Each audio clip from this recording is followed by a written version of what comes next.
সুপ্রিয় বন্ধুরা, আজকে আমরা ক্লাস 3 লিসন 4 ইংলিশ গ্রামারের ভায়েল অ্যান্ড কনসোনেন্ট সম্পর্কে জানব। ভায়েল হচ্ছে স্বরবর্ণ এবং কনসোনেন্ট হচ্ছে ব্যঞ্জনবর্ণ। অ্যালফাবেট এর প্রকারভেদ আমরা এখন জানব। অ্যালফাবেটের প্রকারভেদ। ইংরেজি অ্যালফাবেট বা বর্ণমালাকে প্রধানত দুই ভাগে ভাগ করা যায়, যথা এক নম্বর হচ্ছে ভায়েল বা স্বরবর্ণ, দুই নম্বর হচ্ছে কনসোনেন্ট বা ব্যঞ্জনবর্ণ। এখন ভাওয়েল বা স্বরবর্ণ কাকে বলে? ইংরেজি অ্যালফাবেট বা বর্ণমালা 26টি বর্ণের মধ্যে কিছু কিছু বর্ণ রয়েছে যেগুলো উচ্চারণের সময় অন্য বর্ণের সাহায্য ছাড়াই উচ্চারিত হতে পারে। এ ধরনের বর্ণগুলোকে বলা হয় ভাওয়েল বা স্বরবর্ণ। এখন ভাওয়েল কাকে বলে? যেসব বর্ণ অন্য বর্ণের সাহায্য ছাড়াই নিজে নিজে উচ্চারিত হতে পারে তাকে ভাওয়েল বলে।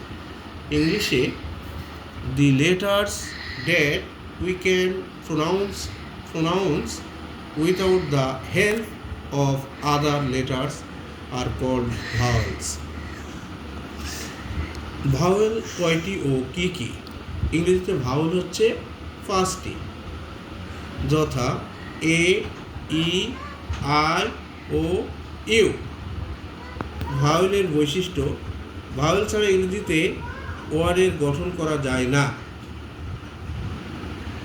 Vowel A, E, I O U গুলো আমরা যতবারই উচ্চারণ করি না কেন ততবারই এই লেটারগুলোই উচ্চারিত হয়, যেমন ও, এ প্লাস এ প্লাস। কনসোনেন্ট ব্যঞ্জনবর্ণ কাকে বলে? কিছু কিছু বর্ণ আছে যেগুলো উচ্চারণের জন্য অন্য বর্ণের সাহায্যের প্রয়োজন হয়। এ ধরনের বর্ণগুলোকে বলা হয় কনসোনেন্ট বা ব্যঞ্জনবর্ণ। এখন আমরা জানব কনসোনেন্ট কাকে বলে। যেসব বর্ণ ভাওয়েলের সাহায্য ছাড়াই উচ্চারিত হতে পারে না তাদেরকে কনসোনেন্ট বলা হয়। ইংলিশে দি লেটার্স দ্যাট উই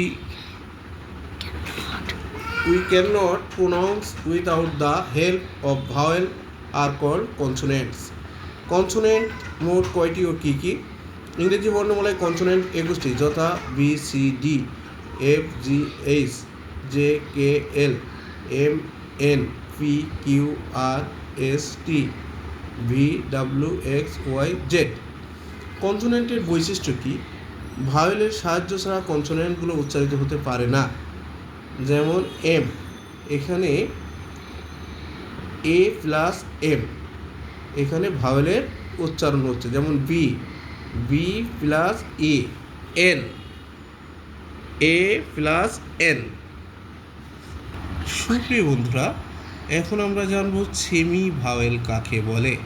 কনসোনেন্টের 2টি লেটার যেমন ডাব্লিউ এবং ওয়াই কখনো ভাওয়েল আবার কখনো কনসোনেন্ট হিসেবে উচ্চারিত ও ব্যবহৃত হয়, তাই এদেরকে সেমি ভাওয়েল বলা হয়। ডাব্লিউ ও ওয়াই 2টি লেটার বর্ণ শব্দের প্রথমে বসলে তাদেরকে কনসোনেন্ট বলে ধরা হয়, আবার শব্দের মধ্যে বা শেষে বসলে ভাওয়েল হিসেবে গণ্য করা হয়, যেমন ওয়াটার ডাব্লিউ শব্দের প্রথমে, আবার ইয়েস ওয়াই শব্দের প্রথমে, ইয়ার শব্দের প্রথমে ওয়াই আছে। শব্দগুলো প্রথম বর্ণ ডব্লিউ এবং ওয়াই হলো কনসোনেন্ট। আবার নাও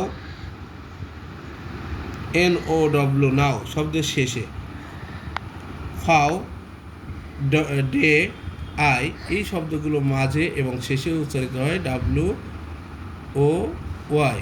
এই বর্ণ হলো ভাওয়েল। ধন্যবাদ সুপ্রিয় বন্ধুরা, পরবর্তীতে আমরা অন্য লেসন আলোচনা করব।